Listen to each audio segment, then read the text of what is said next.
gaalkacyo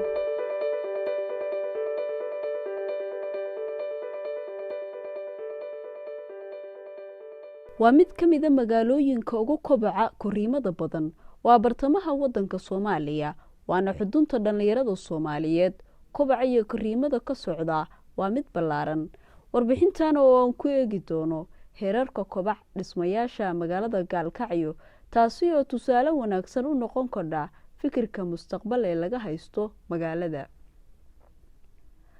marka loo eego magaalooyinka waaweyn ee Puntland iyo guud ahaan Soomaaliya waxa ay ka mid noqonaysaa meelaha ugu kobaca badan dhanka dhismayaasha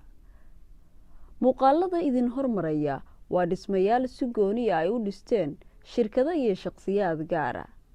waxaana taasi feer socda mashaariicda dadweynuhu maalgelinayo oo ay muuqda u yihiin wadada weyn ee halbowlaha magaalada isbitaalka weyn isbartiinka masaajidyada iyo xarumaha dadweynaha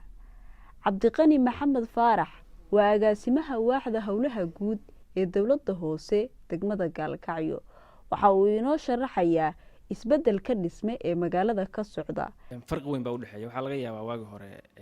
bishii oo kale in la dhiso 10 guri ama 15 guri oo ah ugu badan tahay fiilado kale 2 qol 1 qol 3 qol adigu fiilo ay ugu weyn tahay laakiin hadda wax badan baa iska bedelay dhismayaasha waxa laga yaabaa bishii oo kale in la dhiso 70 guri 60 guri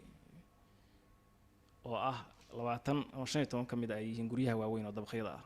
iyo goobaha ganacsiga lagu ganacsada saasay marka ay ku kala duwan yihiin dhismayaasha haatan ka socda Gaalkacyo waxaa sabab u ah deganaanta iyo habka dhismeed oo dib loo hagaajiyay sida uu mar kale sharaxay Cabdiqani degmada Gaalkacyo marka loo eego sanadihii hore wax badan bay kaga duwan tahay kobaca dhisme aad buu u socdaa taasoo ay kaliftay wadooyinka iyo toonbalaynka ku soo siyaaday magaalada sanadii la soo dhaafay ama wadooyinka dambaba taasoo kaliftay in qof walba uu mataqaana isbedelo marka wadada ku soo beeganto qofka booskiisii ama gurigiisii guriga qiimihiisina uu isbedelayaa booska qiimihiisina waa isbedelayaa qofkiina lix jecel aan hadda ka hayn baa ka haynaysa marka waxay noqonaysaa qofkii boos ku lahaana inuu booskiisii dhisto qofkii guri ku lahaana laftiisa inuu gurigiisii dayactirto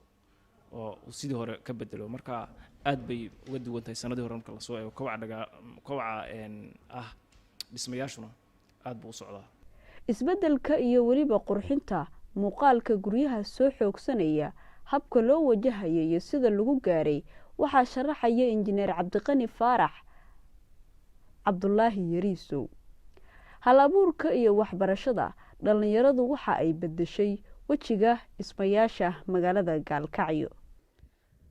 haddaan qaybta anigu professionkayga oo constructionka aan ka hadlo ama dhismaha runaantii magaalada waxaa iska bedelay waxyaabo badan dhanka dhismaha markay yimaadaan su'aal ahaan guryahoo kale waxaa soo baxay rag badan oo dhalinyaro ah oo wax soo bartay oo maskax fresh leh oo soo kordhiyay design cusub qofkii meeshii markii horeeto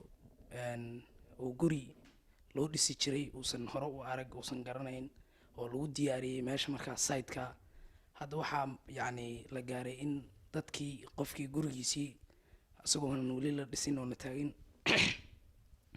la tuso la dhexgeeyo la yiraahdo halkaan waa jikadii halkaan waa qolkaaga chiefka halkaan waa master bathroomkii ama suuligii chiefka intaasoo qol buu gurigaaga ka kooban yahay qofkii asagii oon weli aanan maaragtay gurigii la dhisin in wixii uu rabay laga haqabtiro oo la tuso oo la dhexgeeyo markaas kadib qofkii asagoo qanacsan haddana loo sameeyo qiimeyn guud oo qarashkii guriga uga bixi lahaa ah oo dhammaystiran markaasna maaragtay saas qofkii asagoo haysta gurigii uu dhisan lahaa naqshadiisii iyo wixii uga bixi lahaa markaas gurigii uu ku bilaabo halkaa waxaa isbedelay aragtiyadii hore oo ahayd in maaragtay guryaha magaalada oo dhan naqshadahoodii ay isku mid noqdaan sababta waxa weeye dadkan injineerada khibradda wax ku dhiso oo kale dee guri la dhisay oo kale baa guri kale laga dhisayaa oo la mid asagii marka taa waxay keenaysaa in deegaankii aysan naqshado cusub oo maaragtay qurux badan aysan imaanin oo isku wada mid noqdo isku wada ekaado marka dhanka guryaha markii la yiraahdo waxaa iska bedelay qaababkaas waxaa kaloo soo kordhay maaragtay in oo dhalinyarada maaragtay wax baratay iyo dadka horumarkay gaarayaan la socda in magaaladii maaragtay bilicdeedii ay kor u kacdo sidii in naqshadii dib loo naqshadeeyo ganacsiyadii kaalmihii shidaalka laamiyadii waxaasoo dhan waxaa ka qayb qaadanaya injineerada akademiga oo soo baxay oo dhalinyarada ah oo wax soo bartay. ugu dambeyn isbeddelka iyo kobaca ku yimid magaalada Gaalkacyo waxa uu muujinayaa inay jiraan ifafaallo xoog leh oo muujinaya halka mustaqbalka u socoto magaalada Gaalkacyo. warbixintan waxaa idiin soo jeedinaysay anigoo ah Najma Aadan Maxamed, waxaa duubaysay Sagal Siciid, waxaana idiin farsameynayay Mustafa Xaarin.